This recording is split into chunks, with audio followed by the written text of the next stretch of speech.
It's now time for the Mike Wagner Show, powered by Sonic Web Studios. Visit online at sonicwebstudios.com for all your needs. The Mike Wagner Show can be heard on Spreaker, Spotify, iHeartRadio, YouTube, iTunes, Anchor FM, Radio Public, and the MikeWagnerShow.com. Mike brings you great guests and interesting people from all across the globe. So sit back, relax, and enjoy another great episode of the Mike Wagner Show.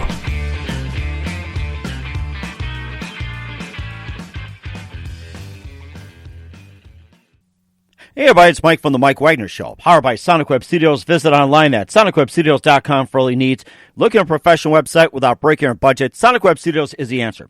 Sonic Web Studios offers fast, affordable custom web designs that blow the competition away.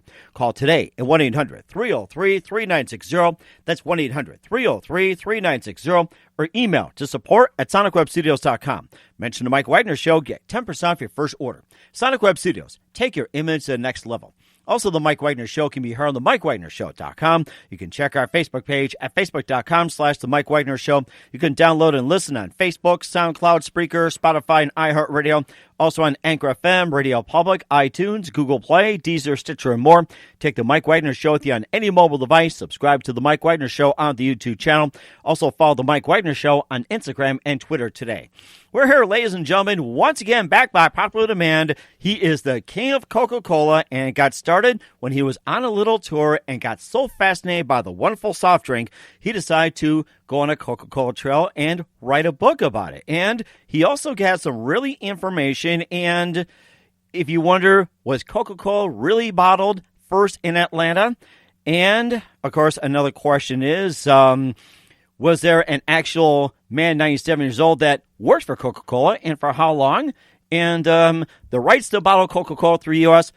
was for how much? Well, he can answer all that for you. And live, ladies and gentlemen, from the Bayou, and having a Coke and a smile, just like I am. And, of course, the magic of radio, you just have to imagine. Live, ladies and gentlemen, once again, back by popular demand on the Mike Wagner Show, the author of the Coca-Cola Trail. Here he is, the expert on Coca-Cola, and with a Coke and a smile, Larry Jorgensen. Larry, good morning, good afternoon, good evening. Thanks for joining us once again.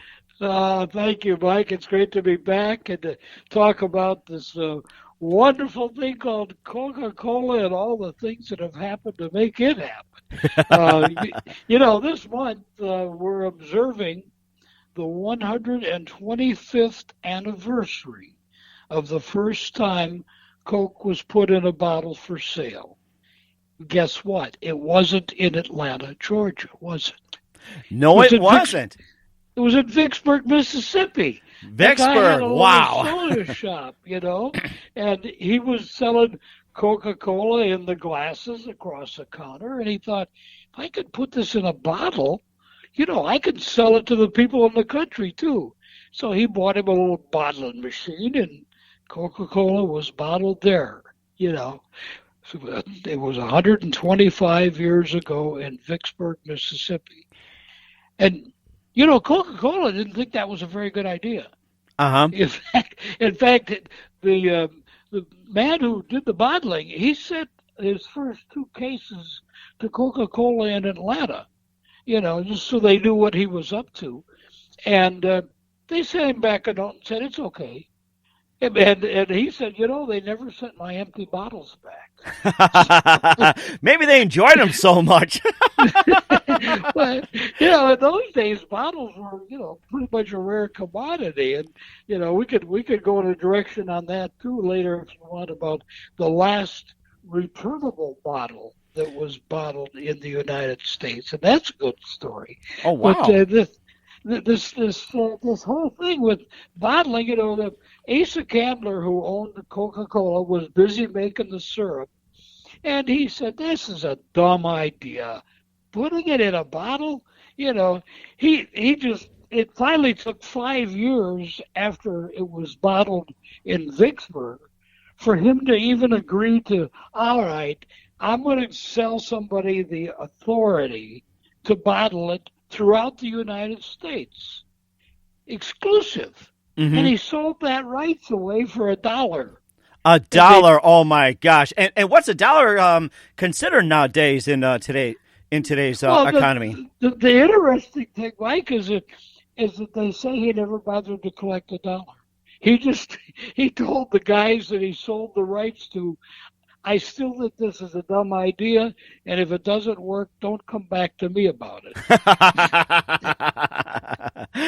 And I'm sure they held their word. It's just like, yeah, it was a dumb idea, but look, it's all over the United States now. I can imagine that. Yeah, well, they figured out how to make it happen. They were from Chattanooga, and two pretty sharp young lawyers, and they went back to Chattanooga, and they said, we don't necessarily have to bottle it for every place in the United States. We've got the rights. We'll start selling the rights. And that's what happened. That's all it all took off.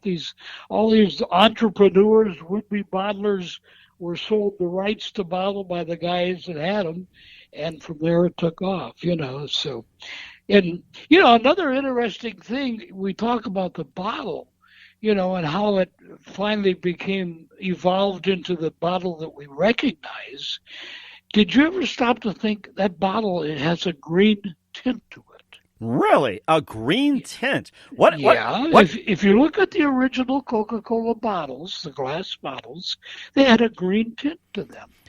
Well, there's a reason why. Mm-hmm. And this is, I'm doing this the second book. I'm doing one called Return to the Trail. And that'll be out in June, plug. But anyhow, in that book, we tell you, and I'll give you a little sneak here, why the bottle was green. Because the company that was making the bottles, the glass company, was getting their sand from a quarry about 50 miles away that had certain minerals in it, and the minerals made that bottle green. Wow, amazing. And Coca-Cola liked that so well that when other glass companies finally started making the bottle, if they could make it green, Coca-Cola said you have to add the minerals to make it green. Huh. Okay. Oh, my gosh. The basic mineral that made it green, I guess, was, I don't know that much about minerals, but I guess it was pretty much a copper derivative that added that green tint to it. Mm-hmm. So if you didn't have it in your sand, you had to add it. And that's the only time after that bottles were made that weren't green was during the Second World War. If you see a white Coca-Cola bottle, returnable bottle, from that time period, it's because the bottlers couldn't get the copper. They had white bottles. Wow. Little trivia. Amazing, too. And talking about returnable bottles, you talk about the last returnable bottle. And when did that happen? And why the stop on the returnable bottles? Well, returnable bottles, let's face it, we got into an environment where everything gets thrown away. You get cans and non-returnable bottles, and the bottlers realized that this was coming, and so they started making a very inexpensive non-returnable bottle. Mm-hmm. The returnable bottles, they would last for many years. They get used and reused, so the bottlers would pay, a bigger price for them, but they'd get the use out of them. Uh-huh. Well, as it happened, the last bottle, returnable bottle, that old 6.5 ounce, that nice little mini bottle, was bottled in Winona, Minnesota. Amazing. In 2012. Wow. The very last one. And there was that run of last bottles, there was over 5,000 of them. There was a fellow bottler from St. Cloud, Minnesota, who bought the very last bottle. It was auctioned off, and he bought it for $2,000. Wow, and $2,000. And he still has it, and he's been offered more. The rest of those bottles, 5,000 and whatever, were sold with a little special neck wrap on them, and they were sold for $20 each, with the money going to finance a public trail along the Mississippi River in Winona. And there are still, I believe, a couple hundred of the bottles left. But most of them have been sold, and it raised over $85,000 for the little trail. So it was a good project. And again, talking about the bottle and how hard it got to get those returnable bottles, that bottler in Winona had to really dig around to collectors and to other people to get enough bottles to make that last run, because they had quit making returnable bottles back in I think it was 88. They quit making them. Mm-hmm. So he ended up having to get bottles from a variety of places to make that last run of returnables. Wow, that is amazing as well, too. And we'll talk more about Coca-Cola history as well, too, including a young memorabilia collector starting up a museum, how mayors saved and preserved Coca-Cola history, and also it got held by a famous duo. But first, listen to The Mike Wagner Show at themikewagnershow.com. It's powered by Sonic Web Studios. Visit online at sonicwebstudios.com for all your needs. Look at a professional website without breaking your budget. Sonic Web Studios is the answer. Sonic Web Studios offers fast, affordable custom web designs that blow the competition away. Call today at 1-800-303-3960. That's 1-800-303-3960, or email to support@sonicwebstudios.com. Mention the Mike Wagner Show, get 10% off your first order. Sonic Web Studios, take your image to the next level. Also, the Mike Wagner Show can be heard on the MikeWagnerShow.com. You can check our Facebook page at facebook.com/the Mike Wagner Show. You can download and listen on Facebook, SoundCloud, Spreaker, Spotify, and iHeartRadio. Also on Anchor FM, Radio Public, iTunes, Google Play, Apple, and more. Take the Mike Wagner Show with you on any mobile device. Subscribe to the Mike Wagner Show on the YouTube channel. Also follow the Mike Wagner Show on Instagram and Twitter today. We're here with the author of the Coca-Cola Trail, Larry Jorgensen. He's down in the bayou right now, enjoying a Coke in the smile, and yours truly as well, too. We talked about the returnable bottles, but sadly, I don't have a returnable bottle, so we'll have to settle for a can. And, of course, we talked about a young memorabilia collector actually creating a Coca-Cola museum in abandoned and falling down Coca-Cola plant. You can just tell us all about that. Well, it's a great story, and if you're anywhere near Decatur, Illinois, I encourage you, if you're into Coca-Cola memorabilia, to find this guy. It started, he was working in a store, and he saw a poster of a Coca-Cola can it was kind of crushed, and it got his attention. He started collecting posters, and then it just got totally out of control. He got vending machines. You may remember that Coca-Cola at one time made a thing, it was called a Cobot. It was a little mechanical robot that looked like R2-D2. Oh my gosh. And that was a limited production thing, and he's got 3 of those. He's got Coca-Cola did a promotion once with Levi where they had the Levi vans. Wow. And there were I think 20 of those made, and the interior of the van was all done up in shag carpet and Levi type fabric and so forth. And he's got one of those in the museum. It's a fantastic museum. And what happened is he went. It's an old railroad museum, the old interurban type railroad depots, and he apparently had gone to visit this depot when it had been converted into an antique store. Wow. And the people that had the antique store they wanted to get out of the business. So instead of buying antiques, he just bought the whole building, and he moved his massive accumulation, which by that point was 2 semi-loads, and growing. And it's a beautiful place to go see if you're into Coca-Cola memorabilia. He's got, you name it, he's got it, and he's got lots of it. Mm-hmm. It's in Decatur, Illinois. And it's ask anybody, where's the Coca-Cola Museum? They'll point you at it. Another interesting, if you're into buying Coca-Cola memorabilia, on the other end of the country and good weather, Fort Walton Beach, Florida. Fort Walton Beach, amazing. Fort Walton Beach. There's a place called the Buccaneer Gift Shop, and it's totally Coca-Cola.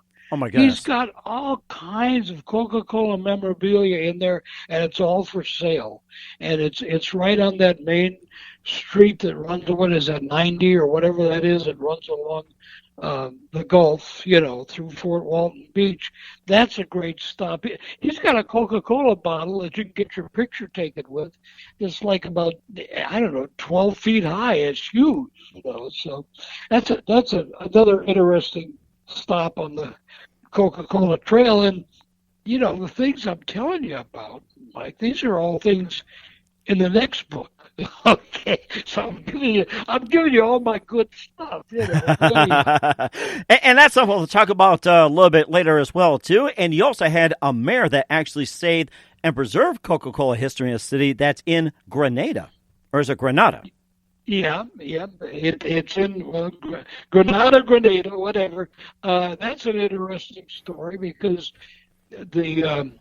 the bottling plant there was closed. It was merged with another one. And the family that had it passed on memorabilia down through the generations.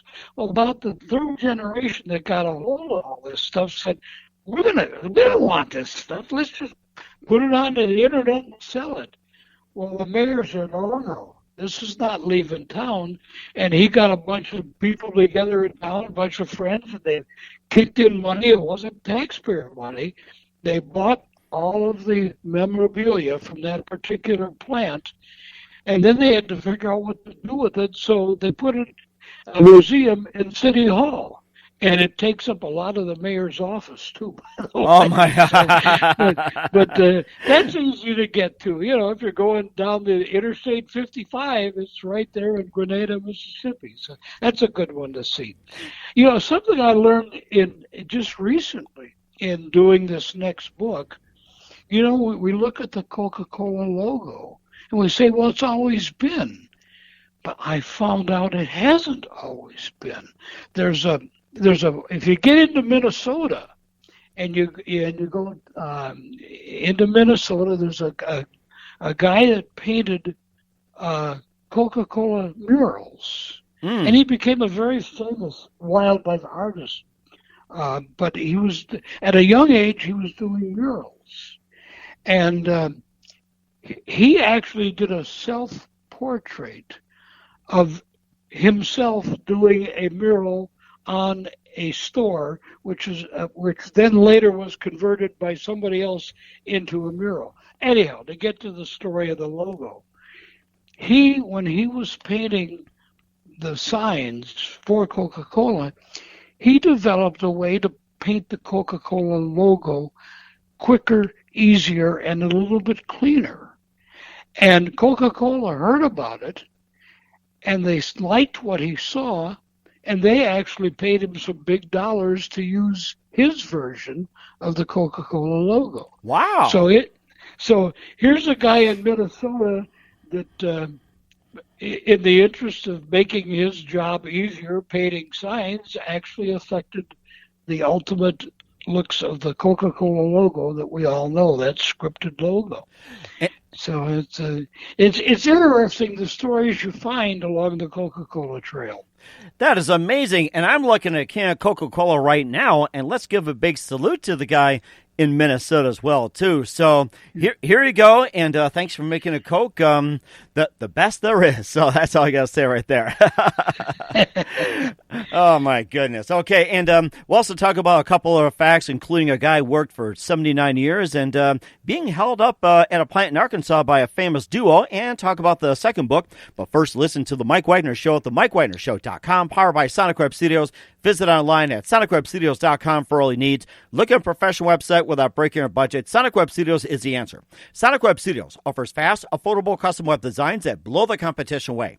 Call today at 1-800-303-3960. That's 1-800-303-3960. Or email to support@sonicwebstudios.com. Mention the Mike Wagner Show. Get 10% off your first order. Sonic Web Studios. Take your image to the next level.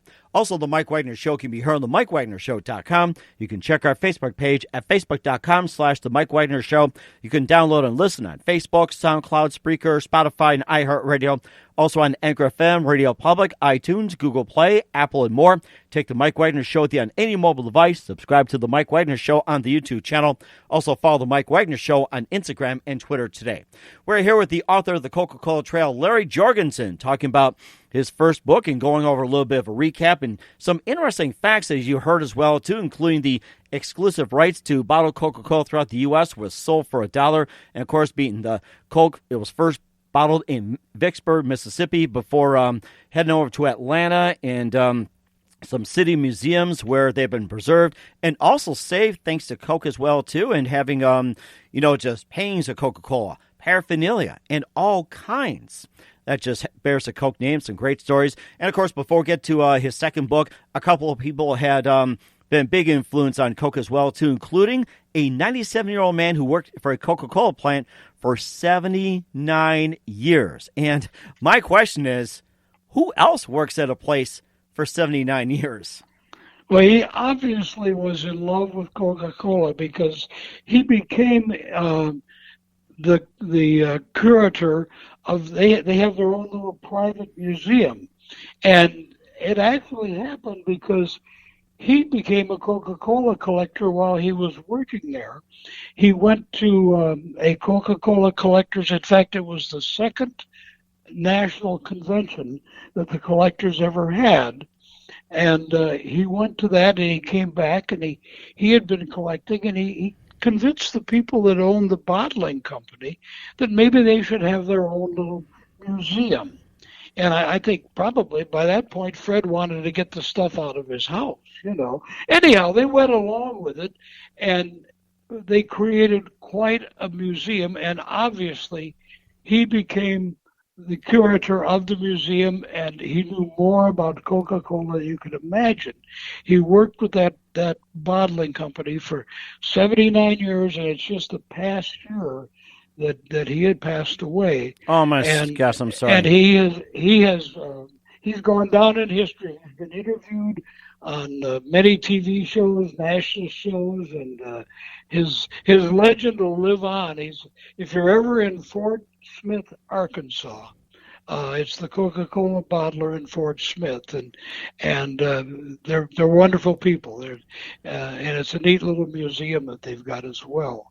So that's another nice place to go see some Coca-Cola memorabilia. It's all over the place, that's the fun thing of getting on the trail, and that's actually why I'm doing the second book. Is the more you're on the trail, the more interesting things you find. And of course, we've got the National Coca-Cola Collectors. We talked about Fred when he went to the second convention. Well, now they're still having their conventions, and they've gotten huge. And this July, if you're in Green Bay, Wisconsin, the second Saturday of July, there's a huge Coca-Cola Collectors trade show as part of their convention. They call it a swap meet, I guess.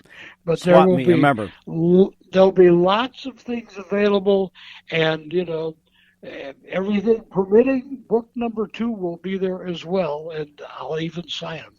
That's fantastic as well, too. And speaking of Fort Smith, Arkansas, Bonnie and Clyde happened to hold up a Coca-Cola plant in Arkansas. Now, was this in Fort Smith, or what was this about? Why would Bonnie and Clyde hold up a Coca-Cola plant? Were they that thirsty or what? That was in Nashville, which is in Nashville in Arkansas. It's probably about 70 or 80 miles to the southwest of Fort Smith.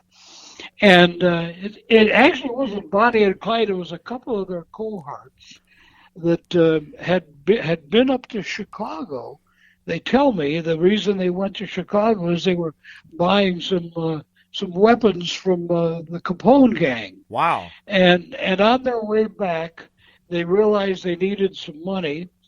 So they decided that, they'd start knocking off some places. And one of them, they were going to hit the Coca-Cola plant. Well, actually, the original plan was to hit the bank in Nashville.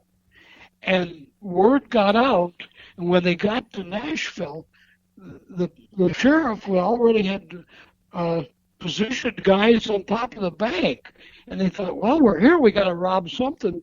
So the Coca-Cola bottling plant was just around the corner, and so they went over there. Oh, my gosh. Their timing was not good because the trucks hadn't come back in yet, and there was like all there was like $70 in the cash box in the safe. And they took the 70, and the owner of the Coca-Cola bottling plant, there were also some checks in there, and he convinced them the checks wouldn't be any good to them, so they left the checks. They took the $70 and they headed out for Texarkana and ultimately Dallas. They hopped a train in Texarkana and went to Dallas, and both of them ended up in Alcatraz. Either Alcatraz or Quentin, I forget which one. But anyhow, they both got caught. It was the end of their... Oh, my gosh. Okay. Larry, I think we kind of lost you for a bit. Larry, you still with us here? Larry? Okay. Yeah. Okay, yeah. We might cut off for a little bit, but I was just going to say, too, that when Bonnie and Clyde, their cohorts, held up a Coca-Cola plant, how much Coke did they actually take with them to drink? I don't think they took any Coke. They were more interested in the money. Oh, no. They just wanted to get some cash and get out of town because the law was definitely in pursuit. But they did escape. There had been some roadblocks set up ahead for them, and they were able to escape and make it to Texarkana. And then from there they took the train and got into Dallas before they finally got arrested in Dallas. Oh, my. I think they picked the wrong trail to get on. And speaking of the trail, your second book, The Return of the Coca-Cola Trail, and some very interesting stuff. And tell us a little bit more about the book and what inspired you to write about the second book. Well, the thing that inspired me on the second book was the fact that the first one was A, very fun to do, and B, has been very successful. It's just been great. The people that have gotten behind it and have purchased it. I've got stores that are selling it and continue to sell it. So that was the inspiration, is to have some more fun and sell some more books. The second book, we do a lot of the same. We go to a lot of the companies that were bottling plants, and we say, well, what are they now? And it's amazing what they've been converted to. And there will be a story in there, by the way, about a group of art students from Georgia. They are from the University of Georgia, and they have gone across the state. They've painted 12 Coca-Cola murals. Wow! And we've got it's different communities that wanted to save a Coca-Cola mural. And so there's a story in there about them. Also, there's a chapter about Columbus, Georgia. And see, Columbus has an interesting history in Coca-Cola, because the man who created the original Coca-Cola syrup was from Columbus, Georgia. He worked in a pharmacy business there, and Columbus claims that he invented the syrup while he was there. Well, we know he ultimately took it to Atlanta, and Atlanta likes to claim that no, he invented it there. So there's been this ongoing rivalry between the two Georgia cities, and both of them have erected plaques and monuments saying this is where Coca-Cola syrup was invented. So that's an interesting thing. But Mr. Pemberton was started out in Columbus, Georgia, and he ended up there too because his graveyard, his grave is in Columbus. So they claim him, and one of the retired archivists from Coca-Cola said, yeah, Columbus really had him first. So, but it's in the book. We got all the details in the book, and we're telling them about other places where the buildings have now been put into different uses, and we try to concentrate on buildings where you can go in. Whether it's a building that maybe now is a restaurant or is a mini mall, because a lot of the Coca-Cola plants have become office buildings, and I mean that's no fun. What can you do in an office building, So Exactly. we don't do anything with those. We concentrate on public buildings. And I think that's a pretty good idea too. Like say, up in North Dakota, there's a Coca-Cola plant, where you could actually get to see the Coke made in Bismarck, North Dakota. And I've got a friend of mine that works at a Coke facility in Niles, Illinois, and of course, we went to a few, like in the West Virginia and Virginia area, and also they had another one too, which I'm trying to think as well too, like with Coca-Cola. And history is obviously, we talked about in the first interview. You can go to the MikeWagnerShow.com and click on Mike Wagner with Coca-Cola man Larry Jorgensen. Tell a little bit more about it as well too. And we also talked about some other drinks, and there was something we talked about: Coke 2, Diet Coke, and the stories behind that. And now there's a new Coke, which is called, was it an Energy Coke? And I don't know if you got to try that. And what were your thoughts on it? Well, and that's an interesting story, too, because, Coca-Cola owns a large portion of Monster. I don't know if everybody's aware of that, but the Monster energy drink is, a lot of that is owned by Coca-Cola. Well, Coca-Cola came out with their own energy drink, which we can get now here in the States, but for a couple of years, the only place you could get that was in England, because they were working out originally with their deal with Monster was that they wouldn't be competitive. Well, they decided that they wanted to be competitive here in the States, and they had to work out a new agreement with Monster, which they own part of, so that they could also bring Coca-Cola Energy into the United States. And it's a great drink. It's doing real well. Coca-Cola, they're constantly coming up with new stuff. The new flavors they've come out with, the one that I call it, like the orange dreamsicle, orange vanilla. That's one of my favorites. I love it. Oh my gosh. So that's Coca-Cola. They get involved and they do things. There's a lot of product on the market that's owned by Coca-Cola that people probably don't even realize. I mean, everybody knows Minute Maid orange juice, but if you look in the grocery store, there's that real upscale milk called Fairlife. And Fairlife milk is owned by Coca-Cola. They bought the whole shooting match. Originally, they invested in it, and then the opportunity came along, and they bought the whole company. So they're diversified, and that's what makes them the strong company they are. Is what are the trends? What are people into? And let's make it good, like Coca-Cola always does.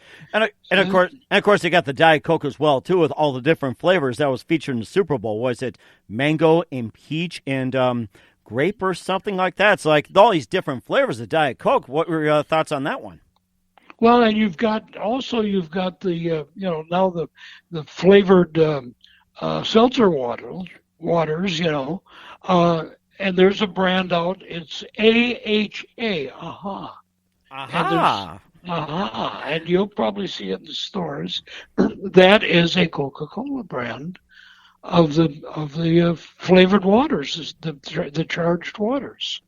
And again, Coca-Cola sees the trend to seltzer waters and flavored seltzer waters, and in some cases it's even the alcoholic flavored seltzer waters. The only place that I'm aware of that Coca-Cola has gotten into alcoholic Coca-Cola is in Japan, where they are able to sell Coca-Cola with a little shot in it. Oh my goodness. Blue Shot Coke in Japan. I'm going to have to be on the lookout for that one. Yeah, it saves you from having to bring your own bottle of rum with you. Cuba Libre, Cuba Libre in a can, I guess. I don't know. Exactly. And of course, we talked before going on the air here on the Mike Wagner Show, and there's like, like different coffees, different beers and everything. And who knows, could be like a Coca-Cola coffee, Coca-Cola beer, or maybe even a coffee beer. And I think somewhere in Wisconsin, there's already a coffee beer. Yep. There sure is. It's the old boys at Pass Through Ribbon have done that one, and they tell me it's only in about 6 or 7 states right now, but they tell me it's pretty good. It has pretty good taste to it. You want to get off into a different beverage. Talk about Pabst. Pabst is actually at one time was owned for a brief period by the same people that owned Twinkies amongst the Hostess, goodies. Okay? Oh my goodness! And there was one of the disc jockeys in Milwaukee decided that the true breakfast would be a Pabst and a Twinkie. Pabst and a Twinkie. You're making me hungry and thirsty right now, Larry. And a Coke to wash it down. Yeah, that's right. A little Coke for a chaser. But it's, let's face it, Coke is the world's best known brand. There's no doubt about it. Any place you go. I don't know if I told you the last time we talked about the Coca-Cola bottle in Colombia. Mm-hmm. It was made out of ice. Oh, okay. I'm not sure if we talked about it, but if it does, I'd love to hear about it again. And if not, it's interesting to hear. Well, the bottler down there, to be unique, he was observing an anniversary of the company, had the Coca-Cola bottles made of ice. Okay. So when you bought the drink, it was already iced down, obviously, because the bottle was made of ice. Uh-huh. Of course, it gets pretty hot in Colombia. I would think you'd want to drink it fast. Uh-huh. But that was a good gimmick, and it was strictly a one-time promotion, but again, kind of indicative of the kind of things that Coca-Cola people do to just stay a step ahead. Mm-hmm. And of course, speaking of a step ahead, what do you have planned in 2020 as well, too, later down the road, or in 2021? And if we be going on a book tour to promote your second book? Well, I said when I did the first book that I thought that was going to be adequate. It led me to the second book. So, and what you find when you're doing these, you find certain things that you'd like to just spin them off and do a whole book on. And a good example, in Indiana, there's a family that was deeply involved in Coca-Cola bottling.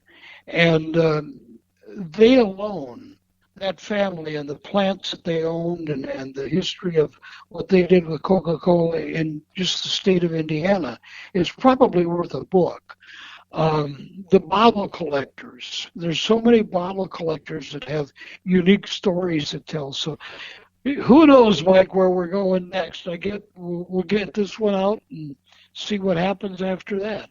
And, of course, always keep us up to date, and if possible, a third book. And looking forward to that as well, too. And, just a couple of things here, Larry. You've been fantastic. Love to have you on again. And we got to meet somewhere to have a Coke and a smile and, talk more about the book and all interesting things, too. You venture through North Dakota and throughout the Midwest and everything. And I guess another question is, when are you planning coming back to the great state home of the Buffalo? That's a good question. What we need is a good event, and if your listeners could get on our website, tell us places we could go to either develop a story or to introduce the book to people and so forth. We put on our website when we're going somewhere, we'll put it on there so that if we're in your area, come see us. For example, the 21st of this month, we're going to be just outside of Dallas, Richardson, at a Coca-Cola event. The first weekend in April, we're going to be at a book festival in South Louisiana, a little Cajun town called New Iberia. In fact, New Iberia is the home of Tabasco. McElhaney's. Wow. So, come read the book and have a Coke and go out to see the folks at Tabasco. And that's the first weekend, the first Saturday in April. And we continue, anytime we go someplace, it'll always be on our website, just simply the Coca-ColaTrail.com. And come see us in Green Bay. We'll be up in Packerland, that second Saturday in July at the Coca-Cola Collectors Convention there. And just anytime anybody's got a place that we can go and people we could talk to, we'll be there. Just let us know. Sounds good. We will do that, Larry. Once again, Larry Jorgensen, the author of the Coca-Cola Trail. Thank you very much. You've been fantastic. And once again, tell us about where can we find your first book and soon-to-be second book. And again, what's your website? How do people contact you? And where can people purchase your books? Well, the book, of course, the easy way is the website. The next easiest way is Amazon. In fact, I guess in some cases it's probably even easier if you're an Amazon user. So you can get it through Amazon. It's amazing the places that sell it. We've got a lot of the museums, just city museums where they know people are interested in Coca-Cola. There'll be a museum that'll have a Coca-Cola display, and they'll have the book for sale. I just shipped out 2 different orders today, one to a museum in Arkansas, and another one to a little just general store. You find a lot of the country stores have the book for sale. So it's not the kind of thing you're going to walk into one of the big box stores and find on the rack. You're going to find it at places where there's memorabilia and so forth. And, if you're in an area and you want to know where the book is, drop us a note and we'll find a place to tell you the closest location to you. It's been strictly people that buy the book, that stores that buy it to resell, or stores that have the client base that likes collectibles or that likes a lot of your places like your RV places. A good example in Indiana, the National RV Hall of Fame has the book for sale in their gift shop there. Wow. So, and when the RV store started buying it, I'm like, I wonder why. And then I realized, hey, our viewers like to travel. They like to collect things. They like to see places with some history to them. Well, that's what the book does. So the RV stores often have the book. It's kind of a, where are you? We'll find a book for you someplace. Sounds great. We will do that. Once again, Larry, a big thank you for your time. You've been fantastic. Looking forward to having you again soon. Do us a favor, keep us up to date, and let's get together, have a Coke and a smile. We'll do it. After all, it's the real thing. Thanks for listening to the Mike Wagner Show, powered by Sonic Web Studios. Visit online at sonicwebstudios.com for all your needs. The Mike Wagner Show can be heard on Spreaker, Spotify, iHeartRadio, iTunes, YouTube, Anchor FM, Radio Public, and themikewagnershow.com. Please support our program with your donations at themikewagnershow.com.